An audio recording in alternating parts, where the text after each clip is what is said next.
fun, man. Yeah, it was. It's different, huh? Yeah. So different. Oh, yeah. Got it. And the most important part of this for everyone. Got to cue up That was the a audio. terrible clap. There it is. That's the one. Now we can sync the audio. Okay. Yeah.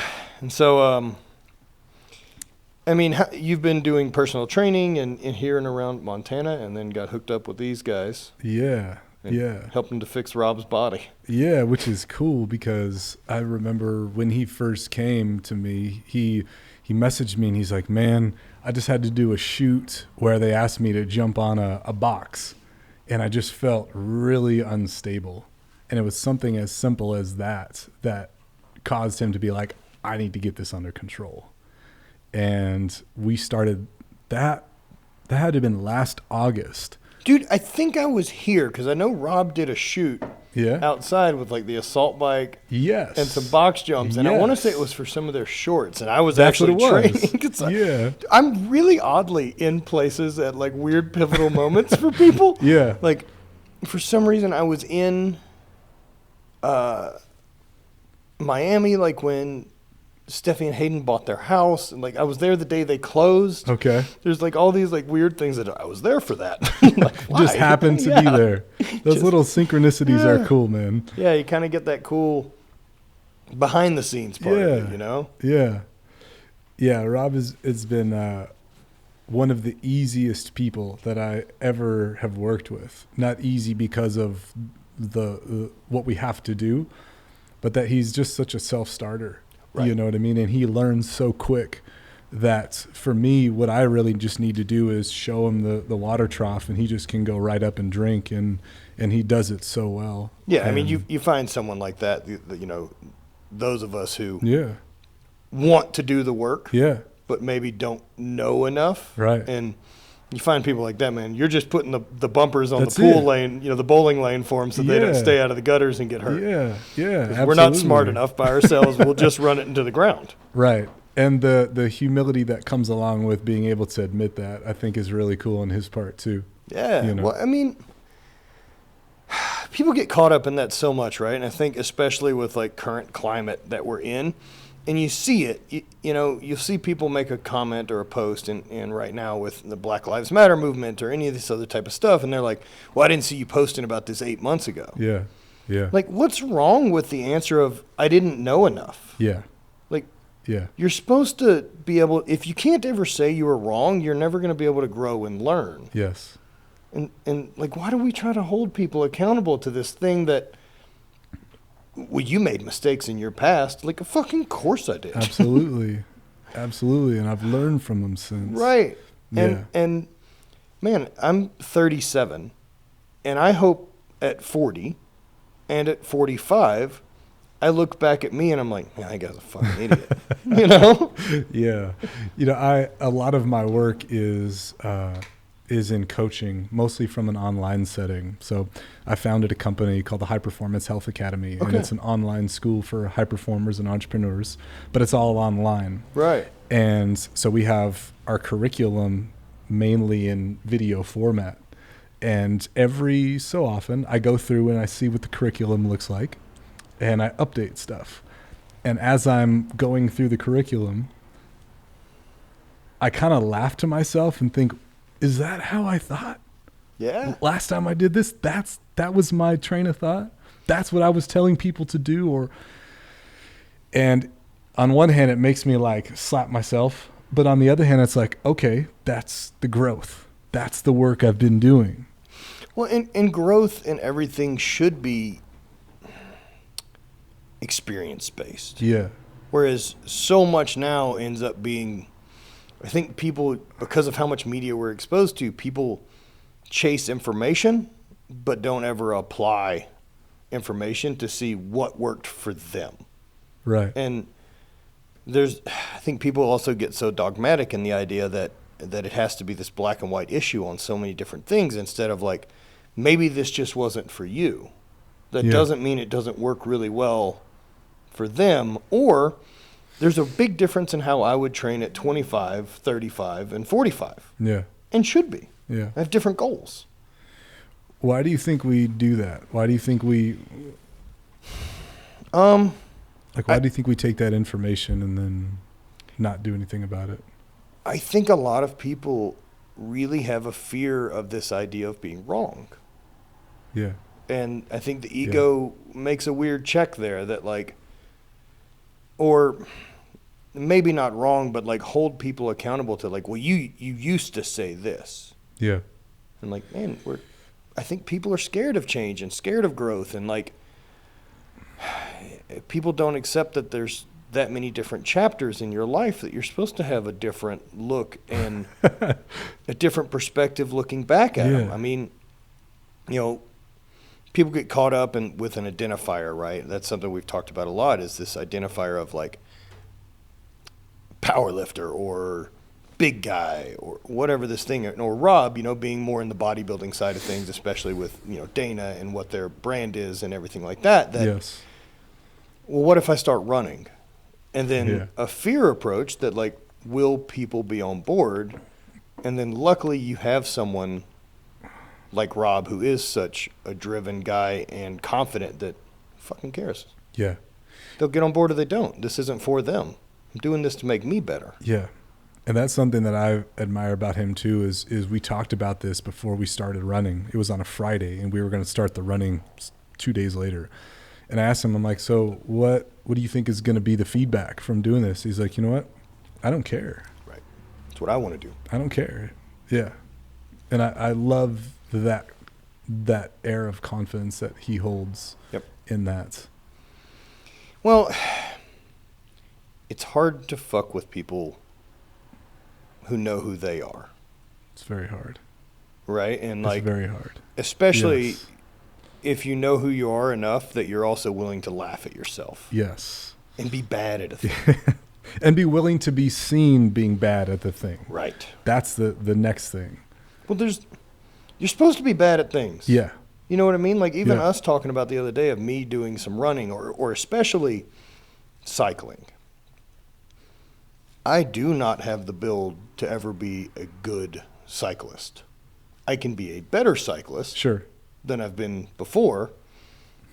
But this is never going to be a competitive cyclist in the way that I was with Highland Games. Right. Like I got to be really good at that one. Yes. And I will forever be okay as an amateur at best in cycling. And great. And that's okay. I'm fine with it. Yeah. I'm not doing it to prove anything else. I like riding my bike. Yeah. And I want to get better at it so I can enjoy riding my bike more. Why do you like riding your bike? What about it specifically? Well, because running has never really been an option. I've either been too big or what have you, right? It's just never been the focus as an explosive athlete. So it hurts. But fucking, of course it hurts because I've never run. Sure. It's like the same thing that like, man, I'm a really bad carpenter. Well, how many carpentry projects have you done? Right. 2. Right. And what's your terrible at both of them? Right, Yeah. Yeah. And it's like, no shit, you're bad at it. It takes 10 years to be good at anything. Yeah, man. And it's the accumulation. And I think it's fun starting a thing again and having those newbie gains. Yeah. Of like learning all this new shit and finding out what's going on with it and then looking at gear and trying to figure out what shoes are best for you or all of it. And so cycling works great for me because I like things and there are plenty of things to purchase and play with and cycling and manipulate and change. Yeah. I mean, the specificity of it gets really fun. Like I've got a cross-country mountain bike. I've got a road bike. I have a road gravel bike, and then I have a full gravel bike. So you're just like a bike nerd. Yeah. A bike geek. That's awesome. And also snobby with it. Like there's definitely a level of parts and stuff where I'm like, I don't want to ride that. I get snobby about running too. There you go. People will tell me, they'll be like, oh, so have you ever hiked this? And then in my head, I'm like, ew, hike? Ew. What is hike? I'm sorry, I don't hike, I run. But then I sound like an asshole for saying it like that, you know? Well, I always look at hike. Look, I mean, a walk in the woods is great. I really love it. Hike to me means like I'm going to cover enough distance that I need equipment with me. Yeah. Yeah. A real hike to me is at least overnight. For sure. Like, it's not really a hike if I'm back in 3 hours. Right. I went for a walk. Yep. And it's Yep. awesome. It Yeah. could be challenging, but I guess that's where the line for me draws. Like, do I need 40 pounds of shit to come with me Sure. to go get this done? And is there like some primal element to it besides just, getting back to the car so that I could be home in time for dinner? Right. I really love the idea of spending that kind of time in nature, Yeah. and a lot of the running that I do is just that. It's, fast packing. So basically that's where you have a small pack, You carry pretty minimal gear. very minimal gear, very lightweight, ultralight setup stuff, and then just spend the night in the woods. Okay, so, So you're doing full overnights and For sure. everything with minimal gear. Yeah. Oh, rad. Yeah. So you run in I can 20, get real 30. nerdy about gear with you, and I know that I'm going to build a lightweight pack Yeah. at some point, just so I have it. Yeah. So one of the ones that I really like right now is the Ultimate Direction stuff. They Okay. make a lot of really cool fast packing gear for runners and people that want to go into the woods 30, 40 miles camping and then come back out the next day. 30 or 40 miles. Yeah. But see, it's a different kind of mileage when you're in the mountains because it's not as impactful on your knees and your hips. So it feels different. Granted, you have the elevation changes, Yeah, but but it's different. I'm more comfortable running now on a little bit of an incline, Oh yeah. like Okay. maybe like a 1% grade. Yeah. Just because down's way worse on my knee and For hip. sure. But the uphill's nice because the ground shows up sooner, Yep. and I've got enough leg power to hammer for at least however long. Yeah. Not for any type of distance. So, what big kind of ultra events have you done? So I've done, here in Montana, I've done all the big stuff in Glacier Park. So if we talk about like traditional races, not very many. Okay. So Very- not a competitive side really, No. that you're not searching that side out, but it's No, this for the past 6 years, I've been running in the mountains and I've been doing stuff from a quarter of a mile when I first started to what I'm doing now, which is upwards of 40 to 50 miles. wow. But it's only until this year, the beginning of this year, that I decided like, well, what else can I do with this? I've done all of the big stuff in my state, and I run by myself. So like, what if I just started entering races and kind of see where I fall into place? Or So yeah, even not so much of the competitive side of where do you fall in place having to do with other people, but I really still like having this is the date. yeah, And I'm going, yeah, prepared or not. Yes. And we'll see how that falls. Like Yes. I've got a ruck event as part of what I'm going to catch on this trip. Yeah. I signed up for it and doing it with a guy that I did a mountain bike trip with last year, Rodney. We did 220 miles mountain biking over like 6 days through That's right. Arizona, and it was awesome. I think we rode what's called the HVIII Trail. okay, And so it runs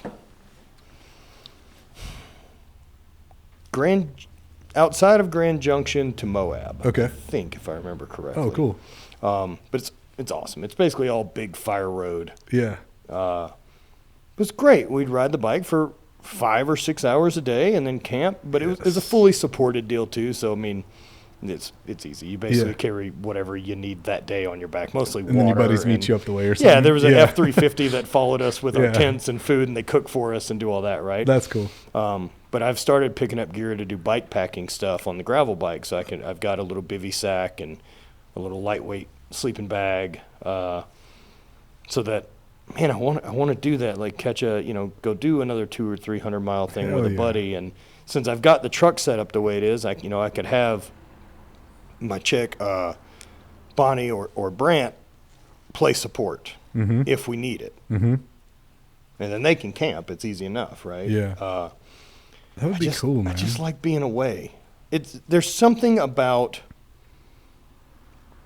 self-propelled travel, yeah. and I've never looked at running as a thing, as like a mode of transportation. Yeah. Yeah. It's just a torture. Well, I was talking about a minute ago about like that primal element.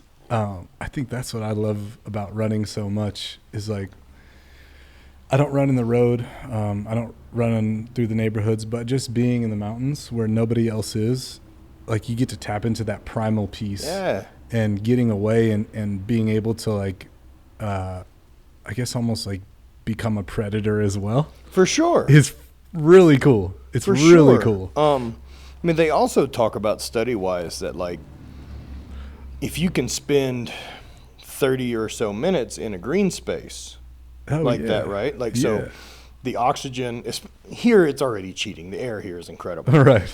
But especially once you get into Glacier, I mean, so the oxygen is so much better because of the amount of plants in green. Yes. And then being in that green space and the other stuff that you get from it, like the chemical release that you end up getting, like changes depression symptoms by over 60%. Like there's some big markers that come from it that you wouldn't get running in a city. Agreed.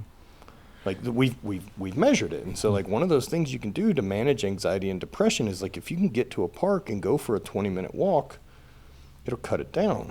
Even if you're just on the grass, man. Right. Yeah, grounding or whatever else it is. Yep. In Japan, they have this word for what you're talking about right now, and it's Shinrin Yoku, and that word translates to forest bathing. And it's the same idea. It's just spending time in nature to get that chemical reaction and hormone release and, you know, all of the feel goods, the serotonins and whatnot. There's something really powerful there. You know, another one that I've really liked about the endurance thing, and I don't know if you feel this or not, but like, I think when you're in a routine, time travels so fast. Sure. Like in your day-to-day routine, you know, that hours go so quick and then the week disappears and it's just month to month. Yes. If I'm on the bike and I'm going to go do 50 or so miles and it's going to be 3 or 4 hours, I'm very aware and involved and awake during that time, and time slows down. Yeah. I mean, we've talked about it on this trip with Brant, like, we're a week into the trip as of yesterday. And like, it feels like we've been on the road a long time and it's just been a week. Whereas if you're at home in your regular routine, dude, next week's tomorrow. Yeah. And like being able to slow that time down because you're so in it and paying attention and so much. Yeah. You know, that you have to pay more attention because there's more going on. Yeah. You're not on autopilot. Yeah. Yeah, I think that's a big deal, that it just slows it down and lets your brain get this mindfulness to kind of sort through other shit. It's kind of like when we were talking in the gym a few minutes ago about the float tanks and, you know, what is it about the float tank that makes it so beneficial? Is it like the removal from stimulus and your almost like your requirement to be present, or what is it? But yeah, for sure. I think that when I'm running, I'm very present with my breath and with my steps. And as a byproduct of being present with that in the mountains, for me anyways, that's where all of my big ideas come. Is when I actually like remove stimulus or, you know, traditional stimulus of beeps and buzzes and stuff like that, that I really get to be at my most creative. Right. I get the same way, man. I think mindfulness is a big deal. I don't do well, like I said, just laying still. For sure. It's not a thing I'm great at. Same. So if I can pick a task, like cycling for me, I don't have to be that involved, especially depending on the route that I've chosen. Yeah. And so if it's not a big technical route, it's just legs moving up and down in a piston and I'm pointing this way. Yeah. I don't need to really keep that activity in the front of my brain of what I need to do constantly, whereas mountain biking is a totally different ballgame. Yeah. And so since the body's busy and occupied, the brain can kind of do what it wants to do. Sure. And work through these creative ideas or listen to a concept or take in a book better or whatever it is, you know, audiobooks or music or what have you. Yeah. Hey, do you do any audiobooks or any of that when you're... So interestingly enough, I never do audiobooks or podcasts when I'm running. I'll tell you about what I do in a second. But I just started getting into audiobooks when I'm at home working around the property. And I've been getting into the Harry Potter books lately. All right. So I love the movies, but then there's like the Harry Potter snobs that are like, "Oh, have you read the books though?" And I'm like, "No, I'm sorry. I'm just fine." Yeah. So I've been getting into the Harry Potter audiobooks. Yeah, and it's been cool, man. And it's cool because you get a different side of the story from the books versus the movies. But so that's been cool. Well, yeah, with books and typically with books versus a movie, right? Like I don't have to squeeze it into 90 minutes. Yeah. You know, I can long form it, which is for me why something like Breaking Bad is so impactful. Yeah. Because I got 6 years of character development of Walter White. Right. Not 90 minutes. Right. And you get so much more invested, and it has that feeling, right? Let me ask you this. Would you have done what he did? Walter White? If you were in Walter's situation, would you have done that? So Bonnie and I recently, just during shutdown as not having a ton to do, we recently just rewatched Breaking Bad. Yeah. Walter White is not the protagonist of that story. He is a bad guy. He's a bad guy who originally claims to have some good intentions, but that goes bye-bye really quickly, and it all becomes ego. Yes. And so with that, no. Okay. Would I make that leap to murdering people and everything? Like Walter White, and not only that, like the most loyal person he's got is Jesse. Right. And he's the fucking worst to Jesse. He is. Jesse day may in be and day out. the most morally acceptable character in the whole fucking show, and he's a meth dealer. Yeah, this is true. This is true. I mean, I'm not one that believes necessarily in the right or wrong of thing based on morality. I think there are positive and negative consequences for whatever decision you'd like to make, and those are also based on time and setting. Yeah. You know, so it's very similar to the way I feel about drugs. Is there are not good and bad drugs. They're chemicals, and depending on set and setting and headspace and what you'd like to accomplish, that's it right there. They have a good or bad effect. What you choose. You know, like opiates. I know that we have problems with those and addiction, but these exist for a reason. Right. You know, if you're someone who's at a pain level of an 8 or a 9, there needs to be another option other than Advil. But maybe we don't need them for if you're at a 2. Good point. And I mean, the other side of looking at drugs or any of that type of stuff is, are you taking these to connect or disconnect? Yeah. And that's a line that could be blurred quickly. Of course. Yeah. You can get carried away. For sure. So do I think selling illegal things to do what Walter does is he's going to leave his family? I don't have any moral issue with that stance from season 1. Got you. Yeah. The direction he takes with it, by the end of the story, he's not a good guy. I agree with that. He is the worst person in the show. I agree. Who's your favorite character? Man, Jesse's really likable, but Mike's awesome. What do you like about him? Mike's the best, dude. Mike. Loyal. Mike has a line. And now that line is not necessarily in line with what regular people's morals are. Right. But there's a line. Yeah. And Mike's not a hypocrite. Like, that line doesn't get crossed. It doesn't get touched. Yeah. He has a code, and he follows it. Yeah. Almost to a fault, right? Mike's there to work. Yeah. You know, that you get a lot more of Mike watching Better Call Saul. Okay. And Better Call Saul, I couldn't do it, man. Oh, man. I think I enjoy it more than Breaking Bad. Really? Okay. Okay. Character development in that one is really good, too. But I like Bob Odenkirk, and then Kevin Nealon, I believe is his name, who plays Saul's brother, does an incredible acting job of making his brother seem like such a piece of shit. Okay.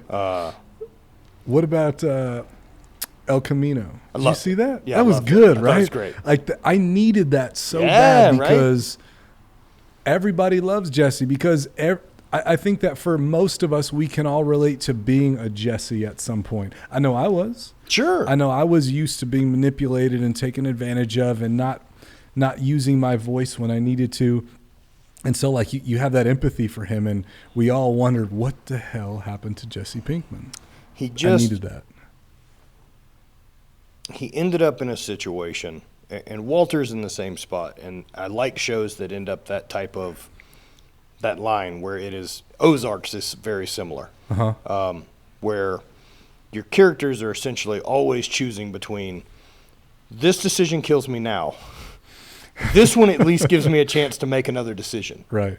So you go that way. Of course. No matter how shitty it is. Of course. I have to go that way. Yeah. And Jesse just gets in so far over his head. Yeah. Like, he doesn't want the money. He wants out. Right. And he tried getting out. And they take everything from him. Yeah. They kill that chick and they enslave him. Yeah. Jesse got it worse than anyone else. Yeah. One of the only issues I have with the whole Breaking Bad bit, right? It's in the final season. Jesse's in the cage. Underground or okay. Yeah, underground cage, right? Yep. And so he's figuring out how to stack all of his things so that he can get up to the bars. Yeah. I don't believe physically he could get out of that box.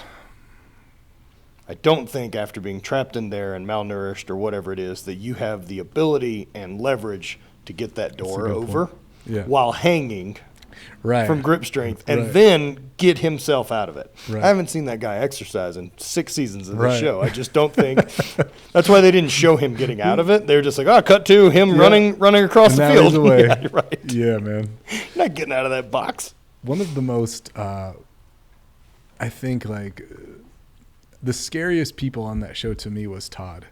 Todd was evil, but he was evil in a way that made it seem so normal. Todd's a sociopath. Complete psychopath sociopath. He has 100%, man. No concept of right or wrong. Yeah. Just is. And just so casual about it. Like, not a big deal. That to me just made it so even crazier. But I really, really liked that show, and I really liked Lost. Did you ever see Lost? Man, I never got into Lost. Lost was so good. I never got into it, and I don't know if I could now. Yeah. Like, I think maybe it's too late to dive back into Lost, because I'm always careful with shows that I feel at some point jump the shark. And Lost, I know at some point just went bonkers for the sake of bonkers. Yeah. And they weren't explaining details and they weren't hidden things anymore. Yeah. It just went crazy, and then shit would happen and they'd never explain it. Yes. And you couldn't just jump into any episode either. You had to see it from the beginning or it didn't make sense. But the way that they wrapped it all up at the end, it made sense to me why they were going bonkers and doing weird stuff all the time. It made complete sense.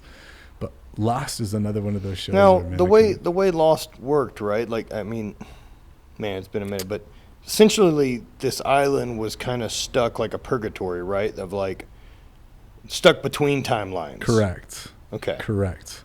Yeah, correct. And they ended up crash landing on it. And all of these crazy things happened, and they met these people there that they called the Others. Right. And the Others were just like this native people to the island. And and the way that the story unfolded was crazy. And I don't know if I should ruin it for those that haven't seen it. If they haven't seen Lost at this point, we're allowed to have spoilers. It hasn't been on the air in 15 years. Yeah, true. Is that date? That's probably almost true, isn't it? Yeah, I think I finished watching that like maybe 2005, 2006. Oh, God, so long ago. Somewhere in there. But yeah, so good, man. Yeah, I liked that long form. Like, one of the ones I really loved was The Shield. Okay, what's that about? I haven't seen that. Bad cop. Okay. Vic Mackey.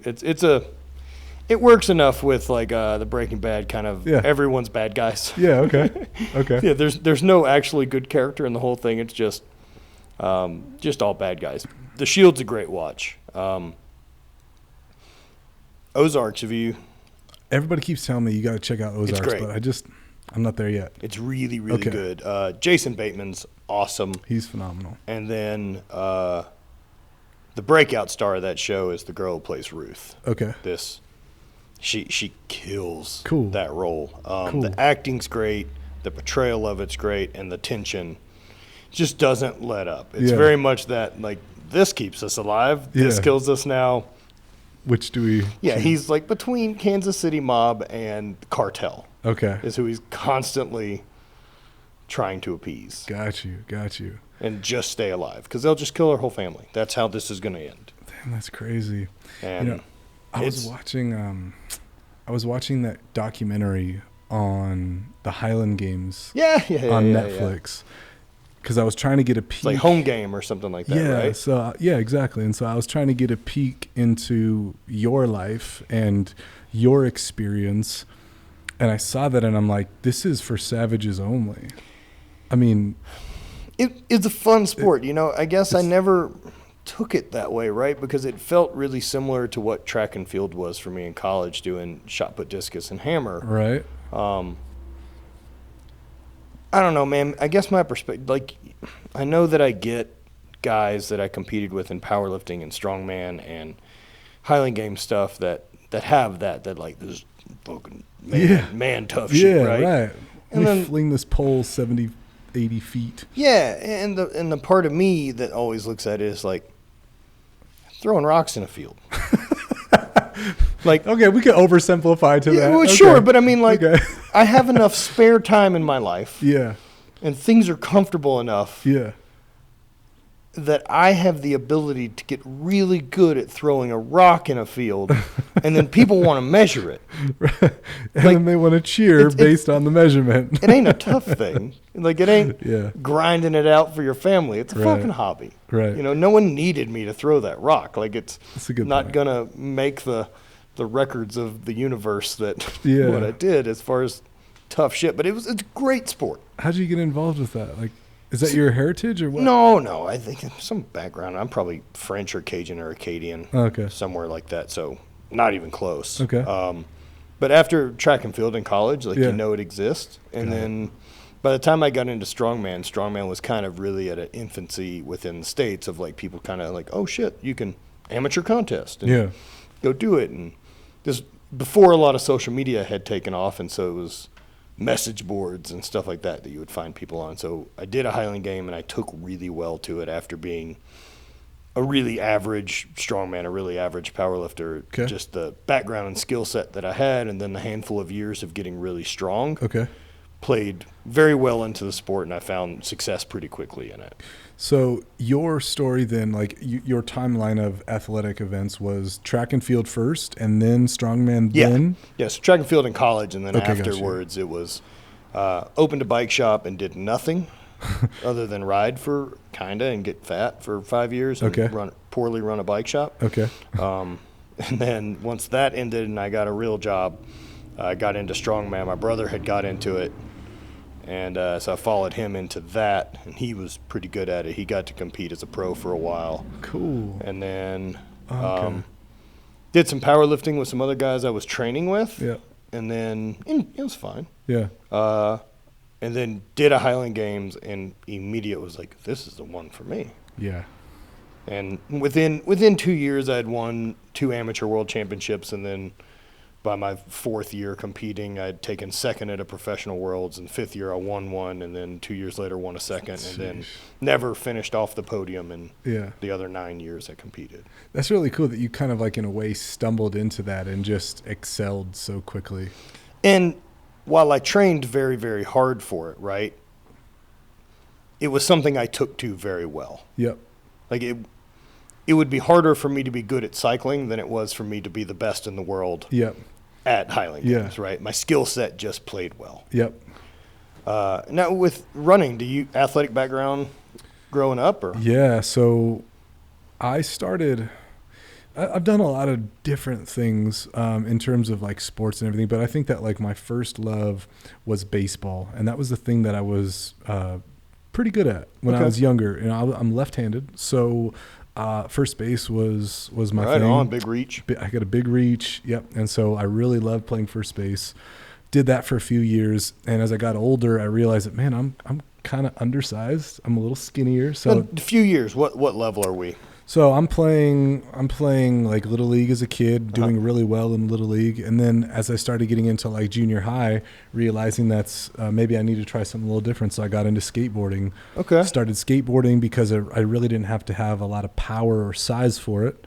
Makes sense. In fact, it's a little bit better. A lot better for sure. You hit the ground a lot softer. Yeah, man. And so I skated for a few years. I was still a little bit undersized, and then everything really started taking off for me, I think, when I was about 15.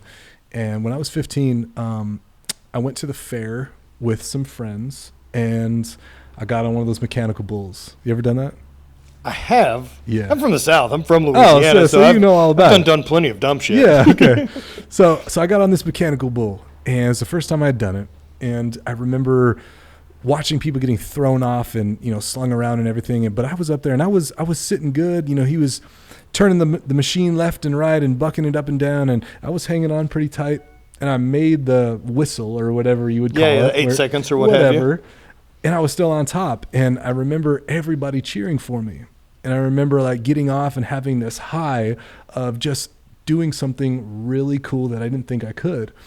And I got off there, and my friends were patting me on the back and everything. And then I thought to myself the rest of the night, what would happen if I got on a real bull? What? It's a logical step of next thing to do. Yeah, obvious next steps, right? Yeah. So I went to work and started trying to figure out how I could get on a real bull. Now, this is in California. I'm 15 years old. Just got my driver's license. Find out that I live 15 minutes from a world champion bull rider. His name is Gary LeFew. Okay. And Gary LeFew is a guy that's been around the world twice. You know what I mean? He's won a world championships for the PRCA, which is the Pro Rodeo Cowboys Association. He's been in several films. He helped actors like Luke Perry get ready for the movie 8 Seconds. He's actually in 8 Seconds. He's got a quick cameo. So I called Gary up, and I was like, hey, I'm just random cold call. Cold called. I cold called Gary LeFew and asked him, hey, can I come out and ride a bull? I don't really know how to ask. How does this work? Yeah, how does this work? So he said very casually, he's like, yeah, you know what? I've got some fence to put up here at the ranch. Why don't you come out, give me a hand, and we'll see what we can do. Okay. I put the phone down. I got in my 1979 Ford F-250, and I drove out to Gary LeFew's ranch, and I busted my ass half of the day helping him put up fence in this hot-ass canyon in the mountains. And then we started the process of me learning how to ride bulls. And I think I could say that I was really good at it. How long did you compete in that, or 6 years? No way. Yeah, and because I had him as my mentor and as my coach, I excelled really quickly, and I was able to go out there each weekend until I eventually pretty much moved in for a period of time and just lived there and trained and rode bulls. Yeah. And that was like my first intro to my capabilities as an athlete, I think, because my senior year of high school, 2004, I was still a bit undersized, like I had mentioned, and I was kind of playing football at the time, but nobody offered me anything for football. Right. But I got offers for college rodeo. College rodeo. Can you believe this that's is such a stretch? I'm like, and I bet this exists in Louisiana, but I was just blind to it, right? Oh, it's there. Oh, yeah. Because we had 4-H and we had a rodeo team. Right. At the high school, so that makes sense. Yep, it's there, man. And there's people willing to pay you to go to school and ride bulls or horses for them. All right. So where do you go off to for college? So I went to southeastern Colorado. Okay. Like right outside high school. As soon as I graduated, I was out the door. And I got to ride bulls in college. They paid for my school. And it was a really cool experience. We got to travel all over the country and ride. And now, is training at that level, is it similar to the way I just imagine like a collegiate team trains? Because like I know what my experience was with being on a track team. Like we're a team and like we have workouts and we have these type of things. But the part that throws me off is that you're riding an animal. Yes. And so there's a lot of factors that you can't really control in training. Yeah, so it's interesting because rodeo is such a different non-traditional sport. Like in football, it's me against you, right? Yep. And there's like a bit of separation there and a team. Whereas with rodeo, it's like me against the animal, you against the animal, right?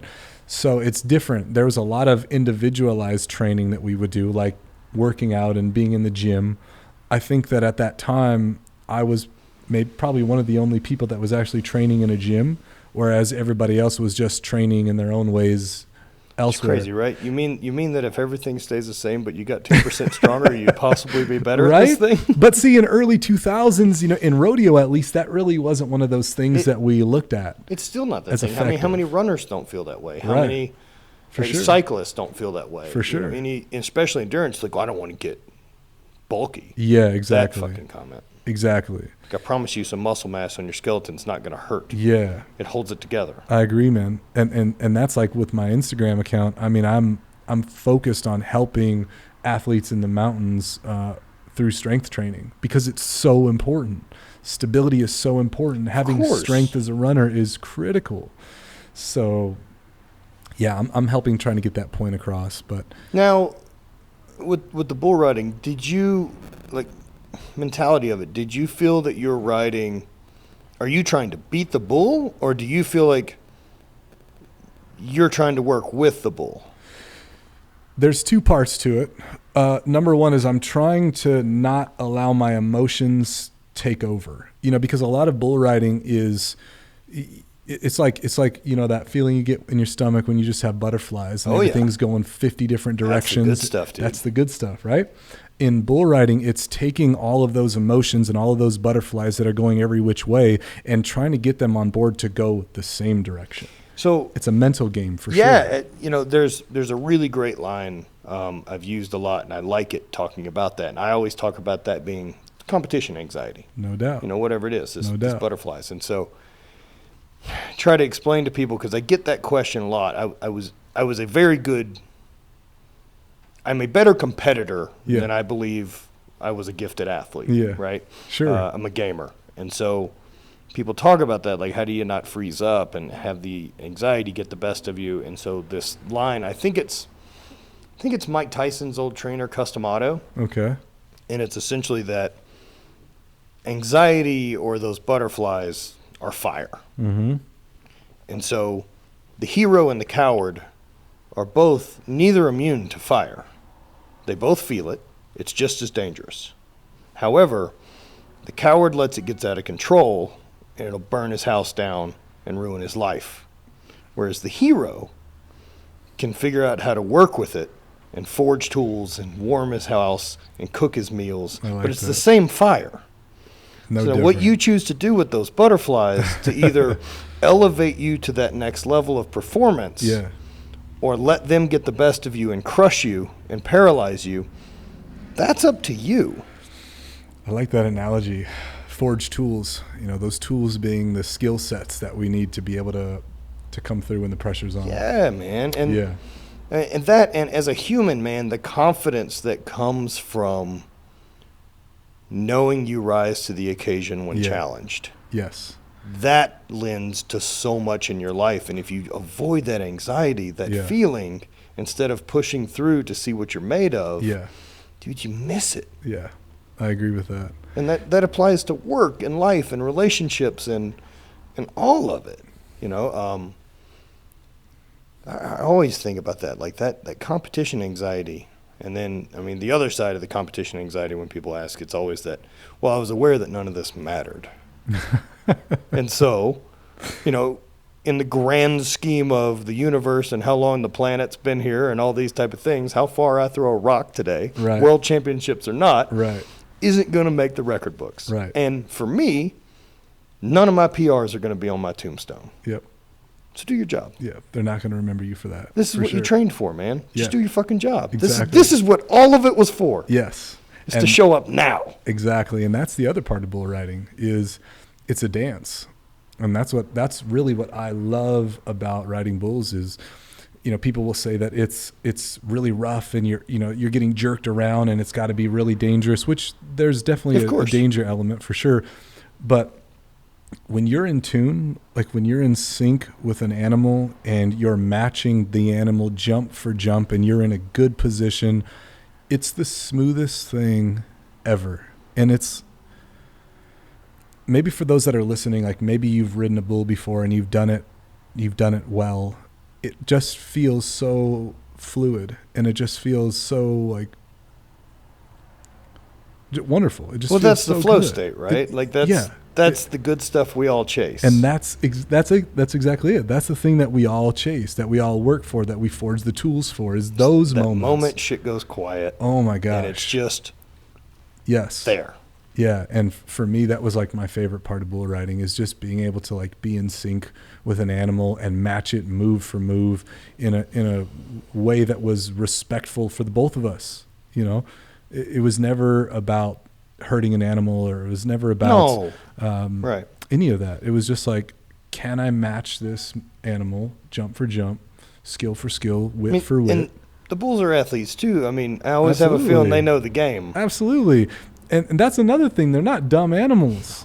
Number one, they've been bred for it. Right. But number two, they feel you on top of them and where your weight's leaning towards. And a smart bull will feel you go one way and then change direction and go another. That's what the great athletes do, the bulls. So they're very smart, man. So very smart. Injury-wise, I've had my fair share. I'm sure. It comes with territory. Doing cool shit has a cost, man. No doubt. That's how it works. I feel blessed because I haven't had injuries like maybe some other people have. Sure. I've always been really consistent in the gym and training, and so I think I've avoided a lot of that stuff. Yeah, you bulletproofed yourself a little in a bit. way, for sure. But I've been stepped on. I've been kicked. When I was in high school, man, this is probably the worst of my injuries. I was riding a bull in Forsyth, Montana, 2004, and I came off the back of the bull, landed straight on my back, and stepped on me right in the business. Yeah, it was rough, man. Went to the hospital. Obviously, everything was a mess. But I had a rodeo. I don't ever care for my business to be called as everything was a mess. It was a mess. But I had a rodeo the next week, and I was in a good position to finish well for the season. So I went and got back on a week later. I just taped myself up, and I just, went for it. Got off that bull. And bulls have a really innate sense of being able to place a hoof wherever they want. And I don't know how he karate kicked me, because he was going the complete opposite direction. Kicked me right in the same spot. I mean, back-to-back weekends, man. I couldn't make that up if I tried, but it was like, really? Is that how right? And I just thought that was going to be the end of my life. Like I was just going to die right there in the arena. I was going to go out like Luke Perry, rest in peace. But this is pain level 10. This is, yeah, man. But outside of that, getting kicked or stepped on wasn't an issue anymore. I've got scars on my legs from having my calves stepped on. I got scars on my back from being kicked. But, that stuff was all minimal. It was really the kicks or being stepped on that was the worst. Yikes. Just such big animals, man. It's such a difference. Like, we don't have a lot. Like, I get weirded out by horses, much less. Just the idea that there's that big of a mammal that's like, yeah, you can ride. Yeah. It's not just ride me instead of a motorcycle or a machine. Yeah. I'll tell you what, I've rode bucking horses too, and bucking horses are way scarier than bulls. Way scarier. They're way more unpredictable. The movements are way more like jerky and sporadic, and you just never know if a horse is gonna, you never know what they're gonna do. Whereas with a bull, I feel like, at least I have an idea. Most bulls aren't gonna just rear up and then fall over backwards. Right. Where a horse happens more times than you would think. So. And you get crushed, and that's the end of it. Good way to break legs. And yeah.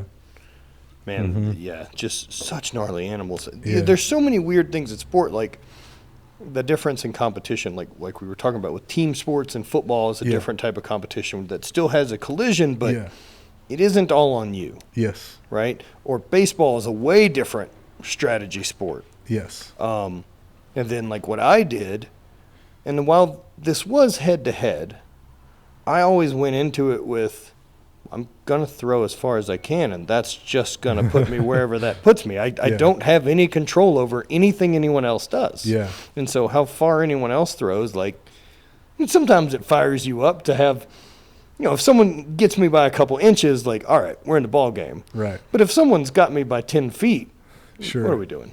Like, we're not competing against each other at this point anymore. Yeah. So I noticed that, like, with your training and your events, it's a couple things that you've said. Seems that you simplify things in a way for yourself, and I'm just curious if that helps with your ability to manage pressure or stressful situations. Does that help you at all? Or Yes, it definitely helps me manage the stress of it. I think it also just gives me a perspective and remind me that how lucky I am to get to do it, man, that's and true. going into it with the gratitude that I get to do this thing instead of this I have to do it, or that the outcome is important instead of the getting to do it. Yeah. You know, Yeah. like I've always said that I would way rather be at a competition and throw well Yeah. and take fifth than go to a lesser competition and win and throw poorly. Yeah. Yeah. Like, I want to know what I'm made of. I want to see where I stack up against the best people in the world. That's what I want to know. Absolutely. And it was always, for me, it wasn't for this outside identifier of like, oh, I'm a tough guy doing the, this type of shit. That never did it for me. Like, look, really tough guys don't have the spare time to fucking. and it's the same way I feel about training too. Like, how fortunate are we that we have spare time to do fake work, Right. to build muscles that we don't need. I like the way that you oversimplify. It really does put it into perspective. And it just keeps me back on that perspective of like Yeah. being stoked I get to do this. This Yeah. isn't a have to. Yeah. This is a isn't gift. hunt my food for dinner tonight. This Yeah. isn't make sure I have shelter or that Yeah. any of these things. Like, we're so far ahead of like Maslow's hierarchy of needs that Yes. working out, Yeah. that in fact, we need to do these things because the rest of our lives are so soft Yeah. that we'll just atrophy away because we sit in comfortable chairs all day Yes. and don't have to walk from place to like. I'm thankful that I have the time to do these things in my life and get to pursue such weird interest. Yes. Yeah. That was a big lesson that I learned in 2015. And I was in Kansas City, Missouri, Okay. and I was A couple hours from us in St. Louis. Yeah. So I was competing in my first season, my rookie season, on American Ninja Warrior, Okay. the NBC show. And I was there, and I was by myself. I didn't have my family because they weren't, in my head, I don't think that they understood the gravity of what it was. That makes sense. That's fair. Totally fair. And in my head, I'm thinking like, oh my God, there's cameras everywhere. There's big lights. There's fireworks. There's crowds. There's this, there's that. And I was getting overwhelmed to the point where I was like almost feeling crippled. The butterflies were going 50 different going directions. the other way, man. And I befriended a veteran there. And he was just like, hey, man, pause and zoom out. He said, pause and zoom out. And then he didn't say anything for a moment. And he's like, look where you're at. You know how many people wish they had this opportunity that you have right now? And he told me this really staggering statistic. He said 70,000 people applied this year to be on this show, and they only chose 600, and you were one of them. Wow. And it like made me snap out of it. Like, this is an incredible opportunity. Why am I overthinking all of this and putting all of this pressure on me when I have the ability to do this? This is a gift. I should be grateful. No matter what happens, I should just be happy to be here. Right. And it was in that moment where I realized, like, wow, he's absolutely right. And so at the start of my run that night, or early that morning, because everything is filmed in the wee hours TV of the morning. shows, dude. I know, it's rough. Gross. But right before I started my run, I remembered that. I remembered his words, pause and zoom out, and I did. And I ended up completing the course on television. Hell yeah. Got to the top of the wall, hit the buzzer, and while I was standing up there, I just thought, yeah, I'm so glad I had that conversation. You finished the course. Is there a round two? Yeah, so they have two main events. They have the qualifiers, Yeah. and then they have the Vegas finals. Okay. Yeah. Have you watched the show a little bit? I was very familiar with the Japanese version when it started playing. yeah, So you have like Mount Midoriyama, I think was the name of it. Yeah, Yeah, exactly. pulled that one out. All right. All right. So I watched all that. Yeah. And then when it started taking off, I think like G4 was airing it Correct. quite a lot at that time. Yeah, late 90s yep. and such. And it would have been mid 2s. Okay. But yeah, I know that the Japanese version had the progression to Mount Midoriyama, which looked to be the simplest of their events, was just this climb, but gnarly. Yeah. Yeah, there's 2 rounds. They have the qualifying rounds, and then they have the finals. But in the qualifying round, you actually run 2 different times. You run the first round, and if you complete the course, then you get to go to the finals, what they call the city finals. And the city finals is the first 5 obstacles that you did the night before, plus a new 5. Or in the ninja world, they call it the back half of the course. Gotcha. Yeah. So 2 nights of competition. If you finish at the city finals and you place well enough, you get to go to the national finals, which is the big one in Las Vegas with Mount Midoriyama. That's the big show. Okay, so they've brought all that over. Right. Yeah. Okay. Yeah. Now, what's the progression to this? Are there small local ninja gyms that are hidden everywhere that I'm not aware of and missing out? I mean, if you're in anywhere but Montana, yeah, they're everywhere. Hey, but if you're in Montana, you're building obstacles in the trees, man. You're building salmon ladders in between 2 big trees. You're making a lot of your own stuff. You're getting creative, thinking outside the box. So that's what Strongman was when I originally got man. into Strongman. Like Rogue didn't exist. Yeah. Like no one's buying equipment. There wasn't anywhere to buy logs. Yeah. And I think like the only person making logs was like Slater, and he was doing real wooden ones, and no one had the cash for them. But then everyone, like, we made all of our equipment, like made sleds and made yokes and did all this shit. It was all janky as fuck. I wish I could show you some of the photos of like my early training equipment that I built. I mean, it was so chintzy, but it worked. But at least you had a background in skating. I don't know if you built any ramps previous in the day, so warp wall is essentially It's just a quarter pipe, right? Just quarter pipe and trim the back end of the plywood and pour it away through it so it bends a little. Exactly, man. Exactly. And that's what it was. It was just creating a bunch of stuff and just doing everything I could with the resources I had, and then just showing up and just being hungry for it. And that's really, I think, what is so fun about ninja is like, if you can manage the emotions and you're hungry enough, it's really cool to see some of those athletes do what they can do. Yeah. It's really cool, man. So you do any rock climbing, any stuff like that? Like actual... so I did do rock climbing when I was training for ninja. Makes sense. But if I'm honest, I never really loved rock climbing. Okay. I didn't. I did it as a means of preparation for my event. But what I love about the sport is that it's so many disciplines combined into one. Right. To be a great ninja, you have to have some experience in parkour. You have to have a good background in strength training and stability and balance and coordination and proprioception. You have to be an excellent climber, because the majority of those obstacles, especially on the back half, it's all fingertips, man.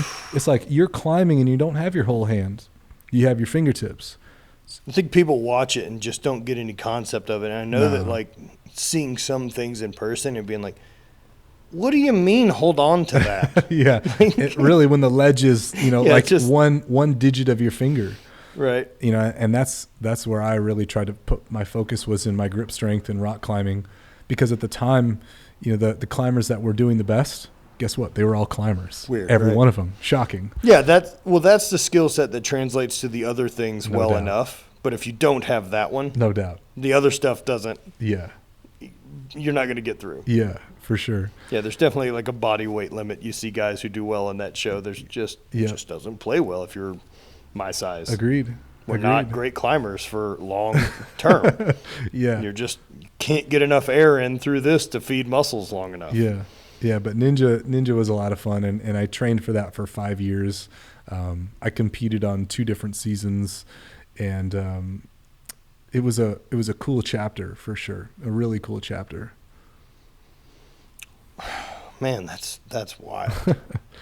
It's funny too. Riding Ninja Warrior. I guess the other thing I'll get is So your Instagram handle is Rasta Runner. Yeah, Rasta Runner with an underscore. Now, are we Yeah. into reggae music, or are we Oh, dude. Let me tell you all about, the way in? Let me tell you about reggae music. So let me back up a little bit, all right? All right. So in 2013, I found myself at the lowest point of my life. I'm working a job. I'm working in construction. And a few years prior to that, I experienced what a lot of us did in the recession, and my business as a personal trainer had failed. Oh, man. And deep down at that time, I felt lost. I didn't know really what to do. So I started working in construction. One day I went over to my friend Coach's house, and I call him Coach because he is my football coach. He's my mentor. He's my best friend. He's my father figure for sure. And I went over to his house one morning, and I get there, and I start knocking on the door, and he doesn't answer. And I look through the window in the garage, and I notice that his truck is there, but the shades are drawn, but nobody's answering. So my anxiety's starting to rise, and I did the only thing I could think of in that moment, man. And like an episode of Cops, I just like kicked the door in, went inside, like my adrenaline's pumping, and I'm calling out for him, Coach, where you at? I go downstairs into his bedroom, and I see him in bed. I'm like, oh, okay, whew, everything's cool. Sorry I kicked your door in. Sorry I kicked your door in, Coach, my bad. We'll fix that. Yeah. And so I went to wake him up, and I pulled the sheet back, and I found him dead. And oh man. And that was like the start of like the biggest downhill spiral of my life at that point. And like in a period of like 6 months, I had lost my job. I was engaged at the time. We called off the marriage. I moved into my mother's house. I slowly gained 30 pounds, and I racked up like $40K in credit card debt, trying to buy back my happiness. Understand. I would go out to fancy restaurants as often as I could. I would fly to California just to feel like I was going somewhere. Because just even momentary gaps. And I would feel like I was on top of the world on the flight over. And as soon as I landed, same place, unhappy. Because you're still there. Because I'm, exactly. And so that went on for about 6 months. One day I get a call from a friend who he's like, hey, I know somebody who wants to work with a personal trainer. Do you want the job? Now, remember, I haven't been with a client in 5 years. Right. Okay? This is a thing I'd given up. I'm working in construction. At this point, I'm living at my mom's. I'm 30 pounds overweight. I'm not working out. I'm a mess. And in my head, everything is saying, there's no way you can do this. No. But this little thing inside my heart was like, go for it. And I did. And I told him on that call, I want the job, sign me up. Yep, I'll take it. And it was like that moment where I hung up the phone. My anxiety was like this all-time high. And I'm like, okay, if I'm going to start working with somebody again, I need to look the part, because it's hypocritical if I'm not, right? Yeah. So always being known as the fit guy, I didn't want to go to the gym and be seen as something else. Totally. So I went to the mountains. I just went into the mountains. My goal was I'm going to run 1 mile, and I'm going to start getting in better shape. I maybe ran a 1/4 mile. Sure. Couldn't breathe, legs on fire, lactate party. You know It's what the I mean? hardest thing anyone's ever done. Yeah, why did I do this? But you asked about reggae music, I'm getting there. 2 weeks go by. I show up at that mountain every single day for 2 weeks. I run a little bit further, a little bit further, a little bit further. 2 weeks into this, I started thinking, well, I kind of want to listen to a little bit of music. Now, I don't have anybody in my circle at this point. I started listening to reggae music. Now, I've been listening to reggae since high school, but I was never really understanding reggae. I was listening to it. I started understanding reggae music while I'm in nature, and it was everything that I needed to help pull me out. It was because reggae music is not just about getting high and smoking weed and all that. Reggae music is about spirituality. Mm-hmm. It's about self-sufficiency. It's about positivity. It's about respecting your brother. It's respecting your sister. It's about more than just what we see here in America. Well, it's a very love-based. Absolutely. I don't find a lot of aggressive absolutely reggae, you know? Yeah, man. And that was what I needed at that time. And now you've got that positive message of reggae music. You've got me out in nature, Shinrin Yoku, right? Yeah. And now you got me getting my heart rate up. And you get all of those wonderful hormone dumps that we talked about earlier. Whoop. The serotonins, the dopamines, the adrenalines. And it was like for that 1 hour or so, whenever I was out in the mountains, I felt free. And for somebody that may be going through a bit of depression or having anxiety or feeling like they're in a low spot, you feel like shit all day, 24 hours a day.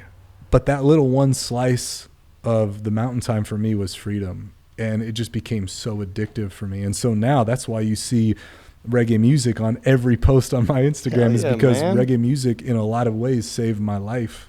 Hell yeah. And I think that reggae music like has a way of just finding its people, you know. I didn't have dreadlocks then. I didn't have any Fair enough. But I just latched onto that culture because at the time I didn't have anything else around me. And I've spent time in Jamaica several times. I go every November. Okay, so you're falling into now Rastafarian culture. I mean, Absolutely. And that's past just Absolutely. reggae music, right? Absolutely. Yeah. So I go to Jamaica every November and I stay with a Rastafarian community up in the mountains outside of Kingston. Wow. A community that stays in the mountains and are really just there for the faith and they've just kind of accepted me into their community, and it's what been a is blessing. the basis of, I guess, Rastafarian faith? I guess this is I know very little about it. Yeah, so we believe that the man in Ethiopia, Emperor Haile Selassie, is the Messiah, the second coming of Jesus Christ, and Emperor Selassie is a man who in Ethiopia basically brought them out of the Dark Age. I mean, he was emperor there for a long, long time. He was the first man to bring electricity into the country. He was the first man to bring an airport and infrastructure and community and law. And he did it in a way that the people respected and wanted to follow. You know, in the early, 40s, I think, when the First World War was going on, or Second World War was going on, Italy had come in and was invading Ethiopia and was killing everybody and was taking everything.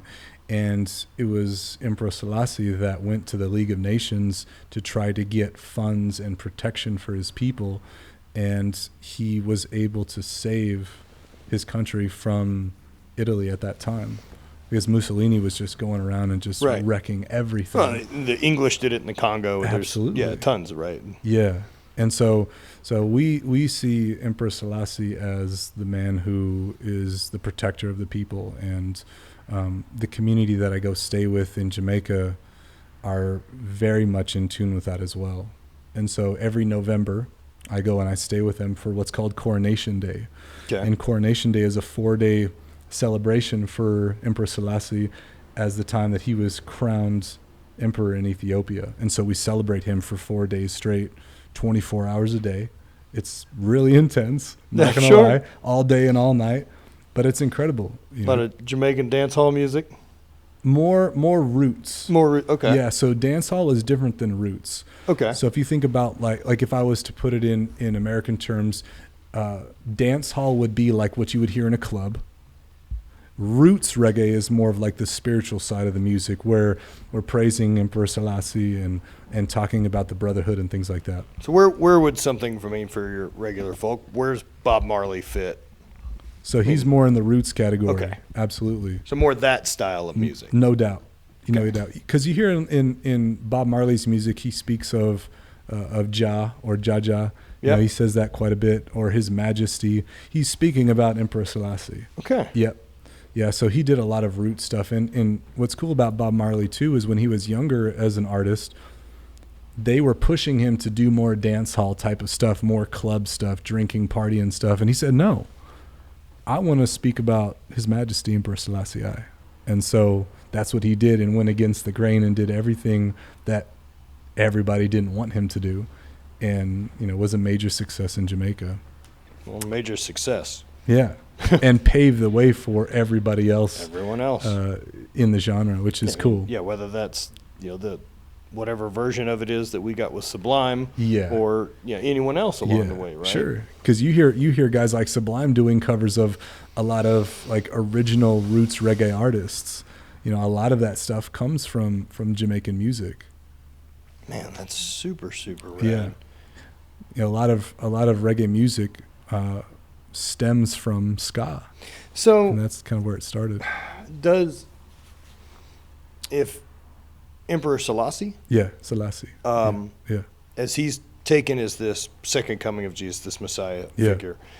So is the rest of the background kind of Christianity based, like the rest of the Bible works? Now, are there other books that they have added, like a New Testament that is Emperor Selassie stuff? Mm-hmm. So traditionally, we look at the King James Version, the original King James Version.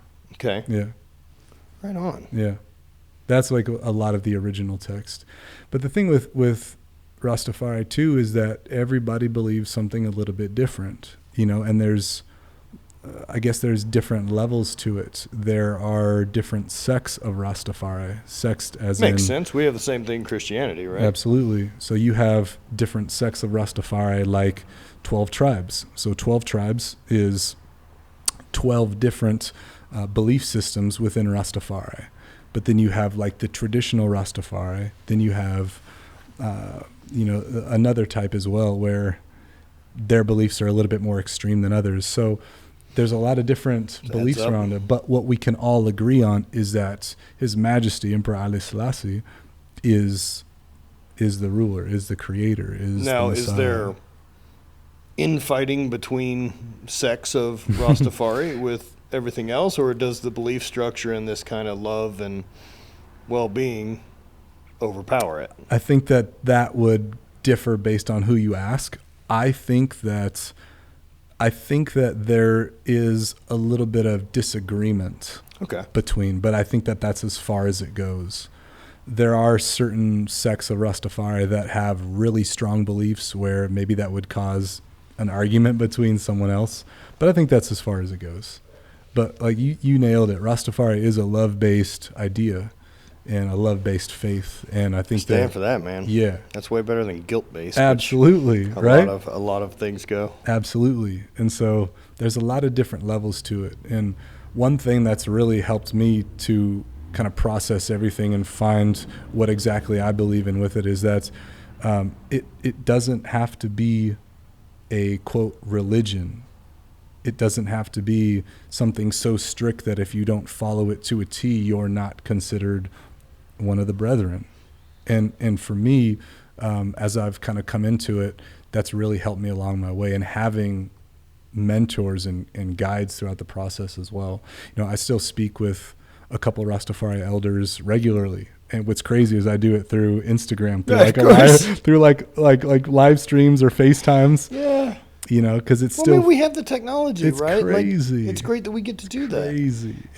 Look, I feel the same way about my phone and social media as I do about the fire analogy. I can either let this ruin my fucking life.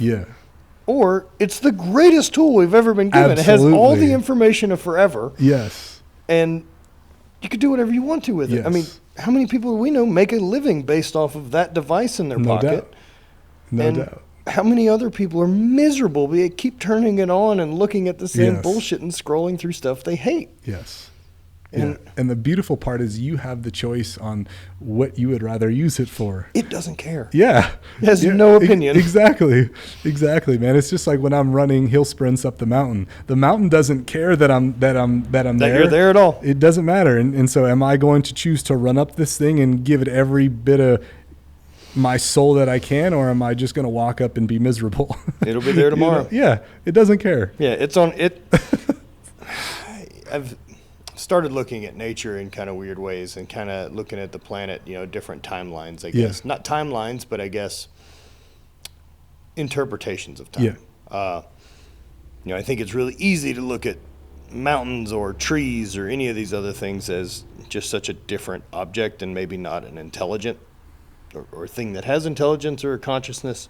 And I mean, depending on how we define those things, but sure. But I always think about, I mean, if you had a long enough time lapse, right, that you could see a mountain get formed in 30 seconds. Yeah. Right. Like if we had the ability to have a 10,000 year time lapse or, Yeah. or 100,000 or a million year time lapse in 30 seconds, Yeah. you can't tell me that's not alive. Yeah. Or the planet, as a being, or trees or plants. You watch them turn toward the sun and Isn't move that and cool? shift, right? Like, I love that. I man, love that. there's an intelligence going on there that maybe we just can't put our finger on the right way. Right. Now, with the Rasta culture and dreads being part of it now, does it play in, or is it an aesthetic or a nod to it, or is it something more like wearing the yarmulke with Jewish religion? So, interesting thing with dreads is that it isn't like a requirement. You know, Morgan Heritage, which is a roots reggae group from Jamaica, they have this beautiful song called "You Don't Have to Dread to Be Rasta," meaning you don't have to have dreads to be Rasta. You don't. Sure. And it's basically just like a song about that. And I know Rastafarians in Jamaica that are bald, that have short hair, that have dreads. It doesn't matter. You know, it doesn't matter at all. So it's not a requirement, no. Where does the association, because I mean, dreads are definitely associated For with sure. it more than I would say anything sure. else. For sure. And is there or do you know the like epidemiology of why it started? Yeah, so I mean, I think that Jamaicans weren't the first to have dreadlocks for sure, because they go back to the 14th, 15th century. But where they came into play with Rastafarians, especially in Jamaica, is when Jamaicans were really looking for a culture of their own that wasn't brought over from England. And so in that search, they started doing more and more against what everybody wanted them to be and do. And so one of the ways that they started doing that was growing their hair out. You know, and they did that as an act of rebellion, almost from the system that they were pretty much forced into. And so that's kind of where the name came from, is, you know, it was dreadful to have this hairstyle. And so that's kind of where it kind of came from, is dreads and dreadful and dreadlocks. And Fascinating. yeah. So you see I see a lot of like early videos of Rastafari in the 40s and the 50s. And even then, some of them didn't have them, but the majority did. And it was just a way of acting outside of what they've been told to do for so long through slavery and colonizing and everything. So now, again, you know, my ignorance to it, but is cannabis considered one of like the sacraments involved in? Okay. Traditionally, yes. Yeah, traditionally, yes. Rastafari see it as a way to bring us closer to Jah, to His Majesty. Support that. Yep. And a word that I think has been passed around quite a bit is murther, M-E-R-T-H-E-R. Okay. And murther is the combination of cannabis, Rastafari music, that roots reggae, in order to become closer to Jah. Okay. Yeah. But again, you don't have to smoke. You don't have to you don't have to do any of that. Well, I've got that part of Rasta down. Yeah. I mean, same here. You know, I think that most people would take a look at me and peg me as, oh, yeah, dreadlocks, he smokes weed, for sure. And you don't? I don't. I don't. Never have, just not your cup of tea? Or? I have, for sure. But I don't smoke anymore, and I haven't for years. One of the main reasons is because I just realized that I don't have to. Sure. I don't have to do that to be a part of anything. You know, I can make my own law here for me. I mean, and look, back to what I said earlier, like making a decision with drugs, is this something that I feel is helping me connect, or is it making me disconnect? Right. And if it's a disconnect, I don't want it. Exactly. You know, I've made the change. Cannabis got really, really important for me just with my knee injury and pain tolerance. Yeah. Like I was just looking for other options than opiates or even acetaminophen that's going to still bash my liver to bits if I'm going to have to take 2,000 milligrams of ibuprofen today, every day for 5 years. Like, I was in a bad spot when my body was bad, man. Like, I couldn't go up and down stairs anymore. Oh, is that bad? Oh yeah, like it was a point of like I couldn't take a step up on my bad leg. It wasn't like a thing to gut out. Oof. It's just an off switch. I just can't. That's and so crazy. I mean, I spent a bunch of years, and I mean, this is on the tail end of, I mean, the last time I competed would have been like September of 2016. Okay. And by January of I took second place at a world championships in September. And by January, like after trying to fix my knee and things getting worse, yeah, I mean, it just got to a point where I was like, okay, so we're going to go to the store. And I'm honestly calculating how many steps it's going to be because I know that it's a limited number I have that day. Yep. And then I'm done. Yep. And then when it got really bad, like the pain would take over till I would get this really sharp 8 out of 10 pain, like a stab when I exhale, if it was really inflamed, which isn't great either because then you spend the whole day like shallow breathing, right. Guarding, Anticipating. never getting any air. Yeah, yeah. And so cannabis helped a ton for me being able to down-regulate, and I don't know how much it helps pain for sure. No doubt. Especially helps inflammation, which doubt. is where my pain was stemming from. So, I mean, I made switches, nutrition, and went for a keto approach to try to get rid of inflammation. Lost 50 pounds. And Wow. then cannabis, really, for the most part, for me, just gave me time to not care about my knee hurting. Yes. And very fortunate I found it. And, I mean, through all that, I mean, alcohol is a huge causes inflammation. Totally. Absolutely. There's very, very few benefits that I can point out to why drinking's okay. Yeah, that was like my word can't. association was inflammation or poison to alcohol. Yeah. Right. And for sure. And then now really the more that I've dabbled towards psychedelics and other stuff like that, a friend of mine, Aubrey, had described like alcohol, cocaine, they're essentially anti-psychedelic, where they really only play into the id and play into the ego, and the side of you that comes out, and especially for me, is this. And I was never a fucking drunk, and I was never causing problems really or any of that. No more than just being 22. A kid, yeah. Kid, right? Yeah. I mean, I wasn't aggressive or trying to fight or any of this, but I would get louder, and I would get a bit more obnoxious, and I would get that step that alcohol does. Yeah. And the older I've gotten, I just don't like that dude. And I don't want to be around that guy. Yeah. And I also I just can't justify a hangover. Well, it cost me a week. I feel like shit forever. Right? At least. Whereas, man, I can smoke a little. I sleep better. Yes. It downregulates my head. And so it's been great for me. I get it. Yeah. And not to mention, like, you mean there's a plant option Yeah. that I can take that That doesn't have negative side effects? Exactly. And that's the thing, too, that makes it so attractive to people is we want something different that isn't some type of pharmaceutical, because who knows what goes into that? You know what I mean? I think that we just want and the something politics behind it. Sure. You know, Sure. Yeah, I'm glad that things are making a switch and that people have other options out there. What are psychedelics like?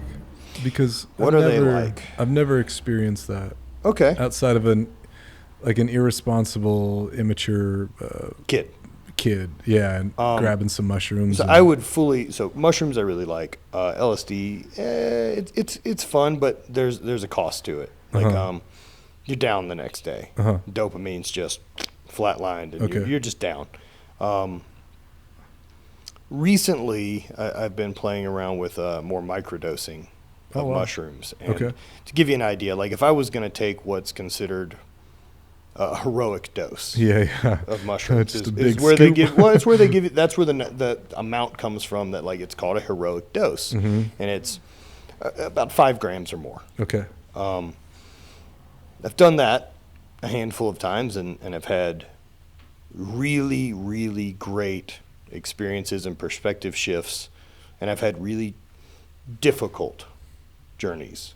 I don't ever look at anything as a bad trip, right? Because Right. I'm, at least for me, I'm always able to zoom out and realize you took a thing. That's the problem. Like, this isn't a real physical danger to you. And maybe that's because I spent a long time in actual pain. Okay. That I can deal with. You've this. been there. This is fine. Yeah, you've been there. You're for not going to sure. make me so uncomfortable in my own head that I'm nervous. Yeah. So, and I'm not in danger. Like, no one's died from taking mushrooms. That's not how it works. Sure. And so, it's a big perspective shift for sure. And that's the biggest thing. The biggest thing I've noticed and changed for myself from using and microdose or whatever different versions. Microdoses are really easy. So back to, if 5 grams is a heroic dose, a microdose would be like 0.3 Okay. of a gram. Tiny. Okay. It's enough that you know something's going on in the background of the operating system. But, I mean, there's no loss of, like, focus or anything. So you could still have a conversation right now with me. Oh, man. Most of the trip we've been on, I've microdosed every day. Oh, cool. Okay. And it's fine. Cool. It makes social settings a little bit better for me. The way I would describe the way the microdose works is, like, all of the little bullshit going on and, like, noise Yeah. that would either get me frustrated or anxious or any of those, it's just turned off. Wow. And you just, boop. Wow. And Does you're it- happier. So empathy raises a ton. Okay. From at least for me with psychedelics. Empathy is one of those that's just going to hit. Now, with empathy, you also get a ton more gratitude for things. That feeling of just being so thankful, like, and whether that's been ayahuasca or mushrooms or anything else, one of the things that happened in the ayahuasca trip that I went and did was, instead of this frustration I was feeling about this loss in my life of a former relationship with my ex-wife, this losing my tribe of this guys that I used to travel and compete with. There was only like 15 of us in the world. Yeah. At Everyone's the pro gotta level, be- and so like there's 12 guys competing every given weekend, so it's the Right. same dudes. Right. We're all buddies. Yeah, you have to be. Right? We all love each other. And so, and then my brother also competed in the Scottish Highland Games as well. And so, like, I would see him 20 weekends of the year and share a hotel room and get to hang out and be close. And, you know, I had shifted and I wasn't working in the petrochemical field anymore, which he works in. And so we had worked at the same place and were competing. Yeah. So a lot we of time. A lot of time together. Sure. And we're close. And I know that I had felt this frustration of that relationship shifting. Okay. And then the relationship shifting with the guys I used to compete with. But I knew it, right? You're not competing anymore. That's how it goes.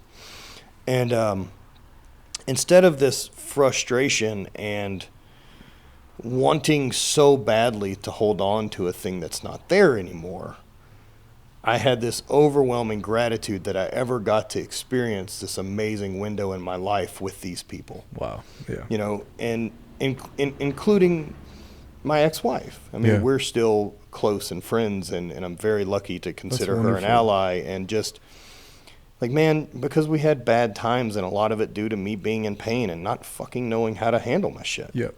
And in the end of a bunch of these chapters, it's just too much. And, you know, going through that, and now, like, man, why would I throw away this 10-year plus really great relationship I had with this person who I grew up with, Yeah. right? Like, why wouldn't we still be allies? Why does the option for me have to be we live together forever or never speak again? Yeah. Yeah. Like, there's not a fucking middle ground at all. to this, that we can still respect each other and still be beneficial. That, I mean, and that was the sad part of the relationship ending, is like, I miss my fucking best friend, Yeah. man. And now it just seems like in relationships today, there is no middle ground. It's either all in or all out. And it just doesn't look. The other thing that's come with psychedelics for me is being willing to operate out of love and not fear, The alpha and the omega. and stay on that side of it. Yes. Even if that means take the beating in the moment Yes. for where the greater good can be, that I don't need to be right anymore. Yes. Which is a big sign of your ego being set aside, which is so hard to do, I think. It's tough. Psychedelics help. I bet. Psychedelics sort the ego a lot. Yeah. How does it affect you in training? Have you experienced that? I've trained on a microdose. I've never tried to train full gassed up. I Sure. don't think that would be a great idea. How about like when you're biking? That's great. Oh, I can imagine. Flow state. Oh, I can imagine. Yeah. So especially depending on whatever music you want to Oh pick my or anything gosh, else. I So bet. flow state's really good. Yeah. Yeah, it's good, man. I really like it. I also notice with a microdose of like mushrooms that I get a pain relief. Mm-hmm. Body feels really good. Mm-hmm. My cardiovascular ability seems to improve, Mm-hmm. and I'm able to just. So do you think that's because you're not focused on the pain itself, or is it like something chemically that's going on? I think it just turns down the noise on things that don't matter. Got it. Now, if you really want to focus on the things that don't matter, you Yeah. can. Yeah. I don't recommend it. I mean, Right. the biggest recommendation I have for anyone who's deciding that they have a calling to that or anything is understand that whenever you have decided to take this, you have handed the keys over to where this wants to go. Mm-hmm. And just go. Mm-hmm. The problem people have is deciding they want off of the roller coaster. Mm. And roller coaster is wrong word, but they want off. Yep. You know, and there are difficult moments, but there's a guy, Duncan Trussell, talks about it a lot, and I really like this. He says, you know, that you may get this journey to the depths of bad shit, Yeah. but in the same journey, you may also get to soar around like an eagle and see things from that perspective and be at the top of the mountain and get this incredible perspective. But even though you went all the way to the bottom, you still leave with that other perspective. Sure. And so the bad side of it to me is when people aren't able to surrender to it. Got it. And that's the fight that I see with ayahuasca or anything, is just being able to surrender to the universe. You know, I guess spirituality wise for me, I don't know that I believe in a intelligent creator. Yes. There's some logic that doesn't work for me. Yes. But I do believe in a greater power, even if that is just the whole consciousness of the universe. Yes. And the infinite. And I like that. I also am very, very comfortable with, I don't believe in an afterlife. I mean, I believe in conservation of energy. I think it goes somewhere. It has to. Or, in fact, I'm more comfortable with the idea of reincarnation than I am heaven and hell. Okay. Because I was born once, and that soul came from somewhere. Right. And I'm comfortable with the idea that that soul Yes. went somewhere else. You know what I Yes. mean? And I guess kind of a weird way to think about it, but I think about that when people talk about abortion or any of these other type of things, you know, that like, well, what if you weren't ever born? And I don't ever think of it that way. I think of it more like, well, then that wasn't the time for my soul to inhabit that vessel. Sure. If that works. And so, well, I would have just inhabited the vessel when I was supposed to be there. Sure. So a lot of that comes with it, and I enjoy certain levels of the woo-woo of it. But again, I don't need, I don't need to walk around with a hat, like a cat in the hat on, letting everyone know that I'm in psychedelics all the time. Do you think it that doesn't need to be an identifier. Do you think that it's something that every person should experience? No. I think there's tons of people out there who do not need to do it. Mm-hmm. There's a lot of people who aren't willing to let go of the reins enough to actually get what they need to from it, and it will be a full panic and a bad experience. And the people yelling about bad experiences cause more fear than anyone talking from a logical side of it. Yes. As with most things. Right. It's the same thing as like customer service for my company. Like one person yelling how much we suck Right. outweighs like 5 people who are really happy with what we did. Right. And it sways the decision. Yeah, of course, because people end up operating out of fear. Like, right. well, fuck, I don't want the possibility, like a 10% chance that this is a really hard thing to experience, but a 90% chance that it's a positive, life-changing experience. Not worth it. Exactly. It's like when you're on Amazon and reading reviews, and it's almost like you're searching out the bad review amidst all the good. And man, the hard trips I've had were setting's a big part of it. Yeah, and I was in the wrong environment. I had done it the day before with a really big dose, had a great time on a hike with a bunch of friends, and ended up at this overlook, and essentially like all of the trees that I could see from this overlook all looked like peacock feathers. Oh, cool. Just slowly swaying. Cool. Awesome. And if I'm on a big dose, I mean, I'm fully capable of hiking 7 or 8 miles and being conscious about it and not getting hurt. You're not stumbling. Yeah. You're not drunk. Alcohol is fucking so much worse. Absolutely. And harder to deal with. And somehow that's okay in our society. But also, I don't want anything off limits for people. I want adults to do whatever the fuck they want to with their body. That's their choice. Yes. As long as you're not trying to regulate what I do with mine. Yes. And you're responsible about how you handle it. Are you not causing someone else a problem? Yeah. Perfect. I mean, look, man, if you want to sit inside your house and do heroin, it ain't got shit to do with me. Right. You're a grown person. Yes. And if that's affecting your family, then that's where the problem has come in. Correct. You know? Yeah, I agree with that. I agree with that. Yeah, I think that there's some people that would benefit greatly from it. I think it's been the biggest shift in me in the last 5 years, as I can point to that. I think it really helped with dealing with chronic pain. It helped with getting through divorce. It helped through my father passed away in 2014 of pancreatic cancer. It handled a lot of those things. What was his name? James. Yeah. And it was, is tough, man. And the big perspective shifts, and I've talked about it a lot on the podcast, and I know people have heard it a lot, but it's this, when he passed away, he passed away April 5th of 2014, and I'm terrible with dates, but I know this one because my birthday is April 6th. So it's easy to remember. And at the time, he was 62, and I turned 31 the next day. And this feeling of, are you halfway? And if you are, what are you doing? And are you happy? Are you going the direction you want, or are you surviving?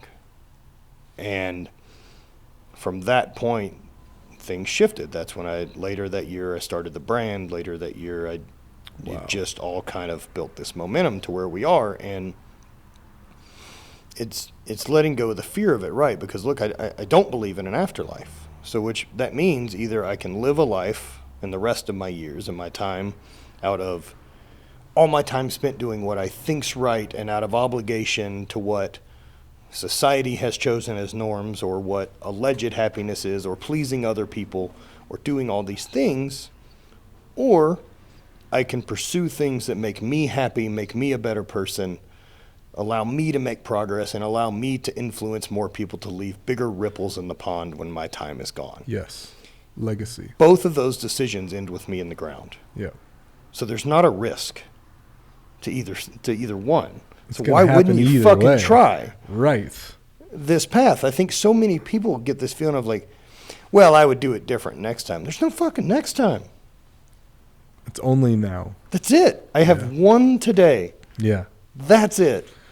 Oh, that's cool. I had a moment like that when I was 13.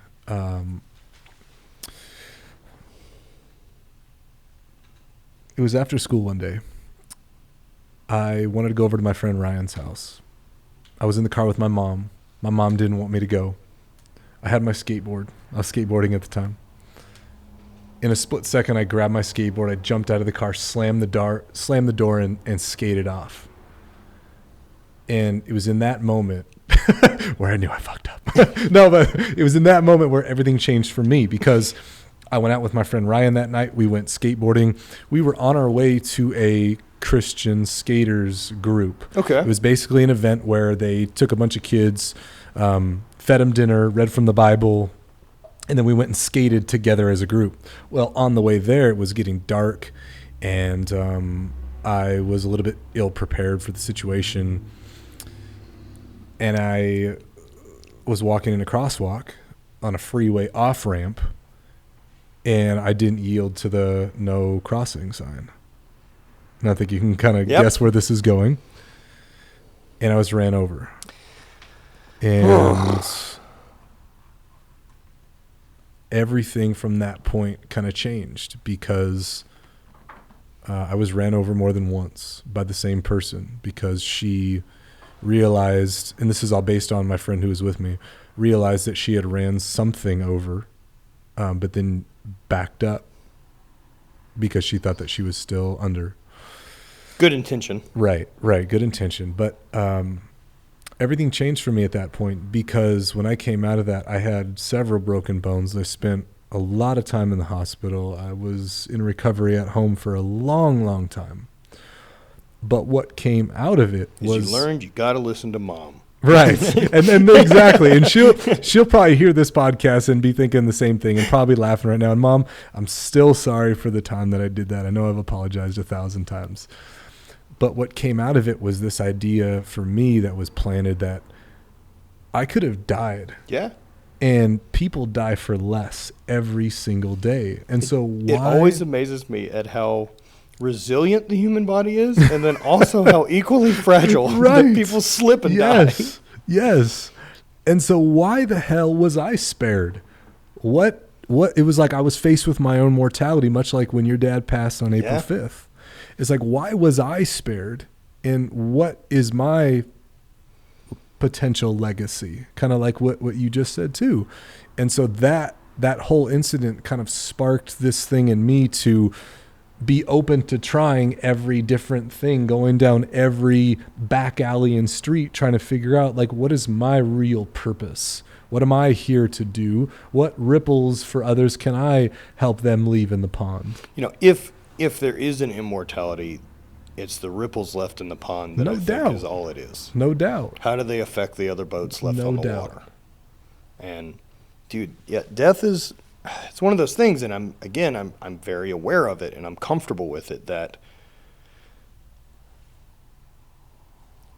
I don't know what the survival percentage is on most things, but for me, getting from here back to Rob's is, I don't know, it's a 25-minute drive. It's not 100%. I'm getting in a vehicle. You're putting your life on the line. It is not 100% success. It's a very low risk.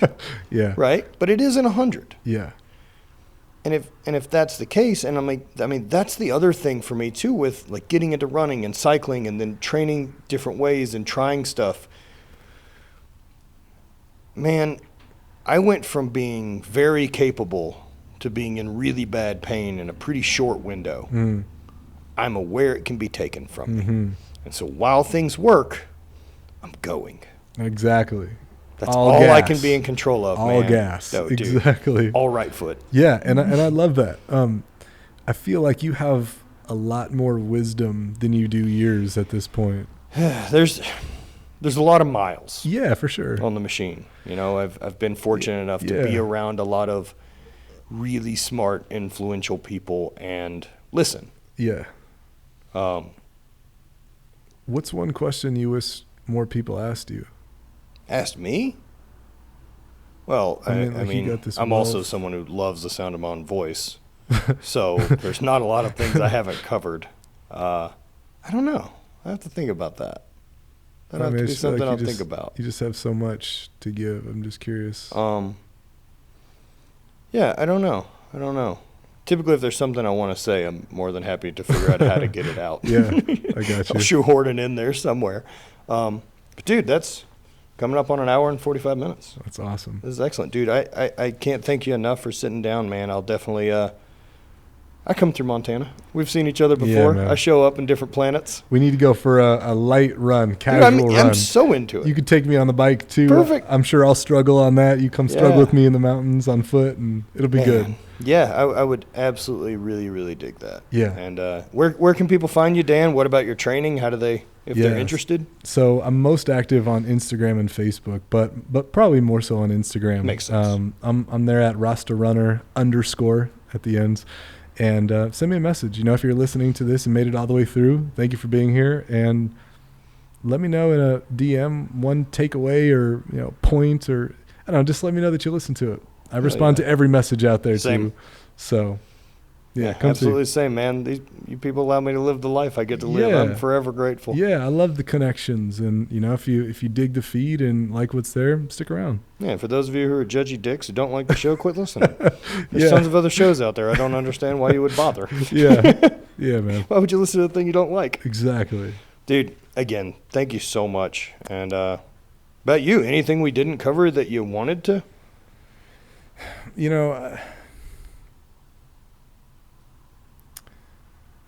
I think that one thing that is really important is that we stay open to trying different things. We stay in a position where we're really trying to grow or being open to new ideas.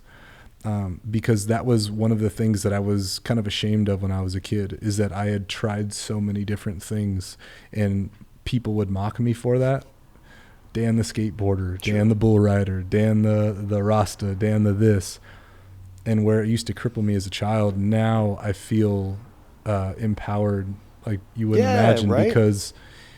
because I have you're so just much Dan. experience. Yeah, I have experience in different areas that whenever I walk into a situation, I feel like I can connect with somebody on some level. So what used to be my greatest weakness is now my greatest strength. So to just be open to Man, that's something I could echo really well, and I think that's one of the reasons I enjoy this so much, is because I have interest in such a varied number of topics. Yes. And I want to know more. Yes. I know so much more now about Rastafari Yeah. than I did prior. This is great. I learned shit today. Yeah. Today's a win. Yeah, man. I worked out, got my heart rate up, Yeah. and I learned stuff. What else could I want to happen today? It's a good day. Great and day, you got dude. a little kombucha to Little go with booch it. in the body. So Yeah. thank you guys for listening, and see you next week.